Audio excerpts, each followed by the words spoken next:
Baik, di sini saya akan membahas tentang jelaskan dengan lengkap mengenai peta sukses seorang mahasiswa PJKR menurut Alkitab.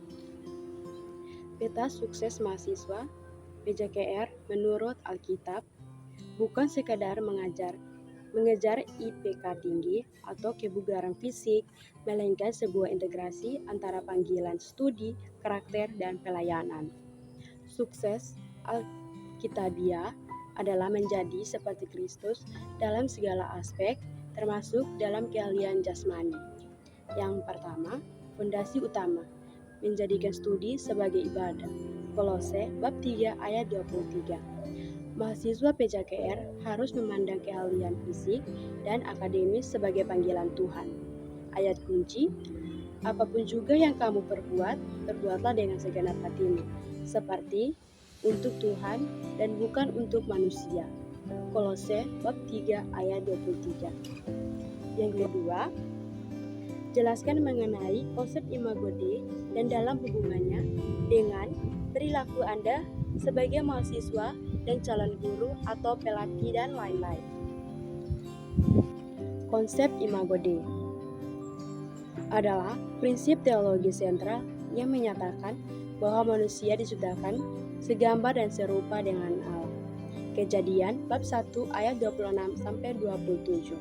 Ini berarti manusia memiliki sifat-sifat ilahi seperti relasional, berakal budi, emosional, moralitas, dan kesadaran diri yang membedakan dari ciptaan lain. Yang pertama, konsep imago Dei. Martabat intrinsik. Setiap individu memiliki nilai yang sangat berharga karena cerminan ilahi dalam dirinya, bukan berdasarkan jabatan, kepintaran, atau kekayaan. Manusia dipanggil untuk mencerminkan kasih, keadilan, kebenaran, dan kreativitas Allah dalam kehidupan sehari-hari. Mandat penguasaan, manusia diberikan tanggung jawab untuk mengelola alam dan dunia dengan cara yang bijaksana dan reflektif terhadap gambar Allah. 2. Hubungan imago Dei dengan perilaku mahasiswa. Sebagai mahasiswa, pemahaman imago Dei mengubah cara pandangan terhadap diri sendiri dan rekan studi. Memandang studi sebagai ibadah dan bentuk tanggung jawab atas kecerdasan yang diberikan Tuhan, sehingga menghindari plagiarisme dan kecurangan. Menghormati sesama, menghargai semua teman tanpa memandang latar belakang, suku, atau kemampuan, karena mereka semua adalah imago Dei. Pengembangan diri, berusaha semaksimal mungkin potensi diri, akademik, bakat, kepribadian, sebagai upaya penyempurnaan diri sesuai citra ilahi. Yang ketiga, pergumulan paling berat dari Yesus adalah melawan keinginannya. Tertulis dalam Alkitab ada 4 kali iblis berusaha menggagalkan Yesus untuk tidak mati di kayu salib. Jelaskan dengan lengkap bersama dengan ayat-ayatnya.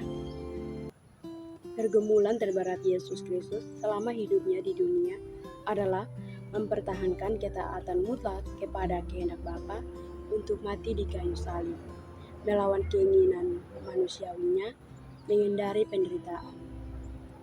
Iblis berulang kali berusaha menggagalkan misi penebusan ini, baik secara langsung maupun melalui perantaraan, agar Yesus tidak perlu mati disalibkan. Yang pertama, godaan di padang gurun, menaruhkan jalan pintas. Setelah Yesus berpuasa 40 hari, iblis mencobainya. Godaan ketiga adalah yang paling relevan. Iblis menunjukkan semua kerajaan dunia dan kemuliaan, lalu berkata, semua itu akan kuberikan kepadamu jika engkau sujud menyembah aku. Matius bab 4 ayat 9. Iblis menawarkan kerajaan dunia tanpa Yesus harus melewati jalan penderitaan di salib. Iblis ingin Yesus mendapatkan mahkota tanpa salib. Respon Yesus. Yesus menolak dengan tegas. Enyahlah iblis, sebab ada tertulis, engkau harus menyembah Tuhan, Allahmu, dan hanya kepada Dia sajalah engkau berbakti. Matius bab 4 ayat 10. 2. Melalui Petrus, teguran Yesus, "Enyalah iblis." Matius bab 16, 21 sampai dengan 23.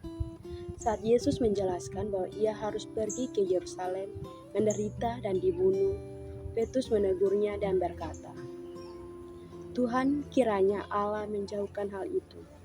Hal itu sesekali tidak akan menimpa Engkau." Yesus mengenali bahwa pemikiran Yesus yang ingin Yesus menjadi raja duniawi tanpa mati adalah bisikan iblis yang ingin menggagalkan penebusannya. Respon Yesus.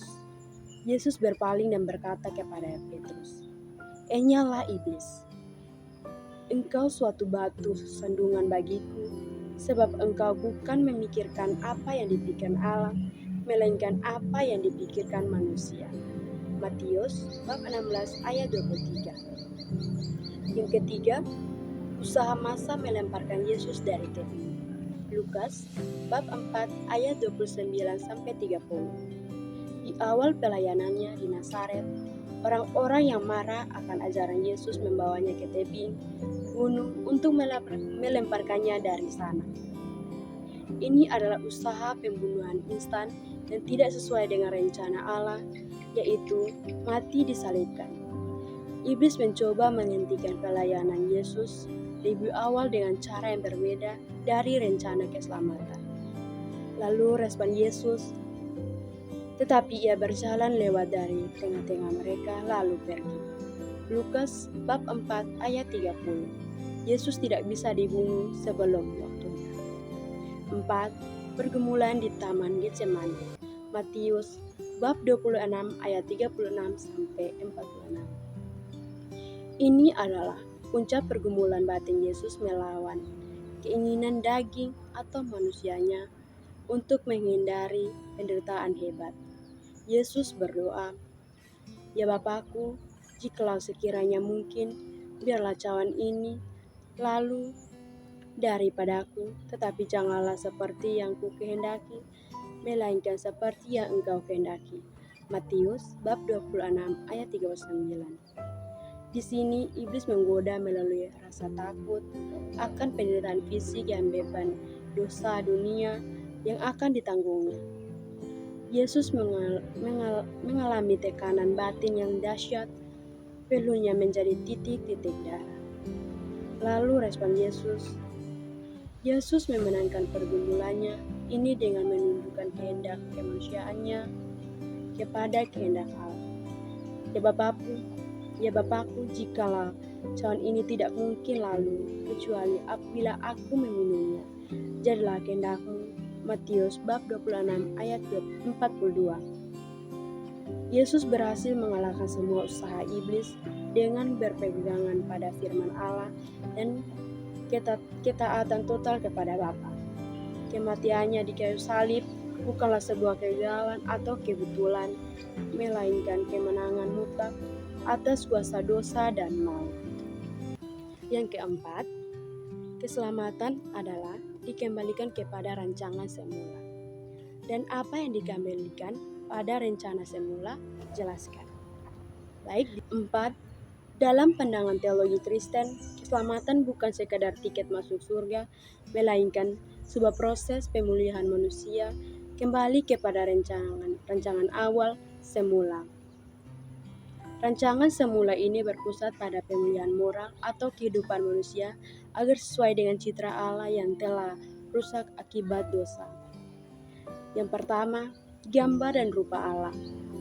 Manusia diciptakan menurut gambar dan rupa Allah, imago Dei, untuk mencerminkan karakternya.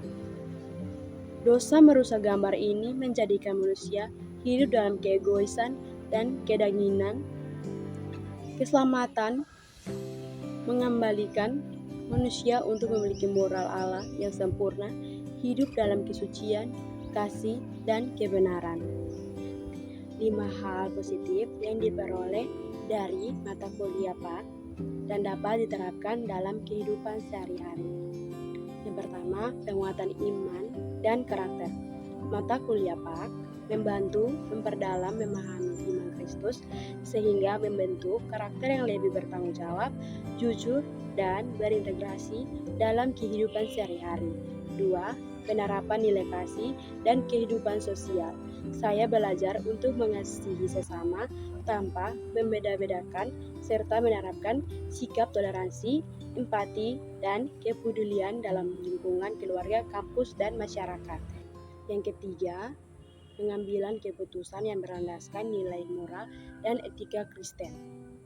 Pak membekali saya dengan prinsip-prinsip etika Kristen yang menolong dalam mengambil keputusan yang benar dan bijaksana dalam berbagai situasi kehidupan.